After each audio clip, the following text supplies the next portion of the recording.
ఈ ధన్యత ప్రియులరా మన కొరకి దేవుడు ఏర్పరిచాడు. యెహోవా మనకు దేవుడై ఉన్నాడు. ఆయన యందు మనము భయము భక్తి, వారికి ఆయన దేవుడై ఉన్నాడు. దేవుణ్ణి విడిచిపెట్టి తిరిగేవాడి వారికి ప్రియులరా దేవుణ్ణి ఎరిగినప్పుడు వారికి రక్షకుడై ఉన్నాడు. హల్లెలూయా. దేవుణ్ణి వదిలేసి వెళ్ళిన వారిని రక్షించుటకు ఆయన దీర్ఘకాలము సహిస్తానే ఉన్నాడు. దేవుణ్ణి వదిలేసి ఇష్టానుసారంగా జీవిస్తున్న వారిని రక్షించుటకు ఆయన కాలముని సమయముని పొడిగించుకుంటూ వస్తున్నాడు.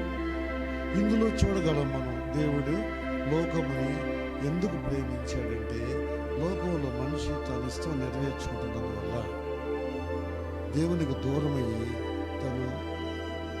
తన రాత తానే మార్చుకుంటున్నందువల్ల దేవుడు రాసిన రాత తీరారా దేవుని పోలికతో దేవుడు మనిషిని చేసి దేవుణ్ణి సేవించుటకు మనిషిని చేశాడు. మనిషి అయితే దేవునికి దూరంగా ఉన్నాడు. ఎక్కడున్నాడు? కొండకు ఆ పక్క కాదు. సేవలో ఉన్న మనిషి దేవుని విధానాన్ని పాటించుకున్న మనిషి దేవునికి దూరంగా ఉన్నాడు.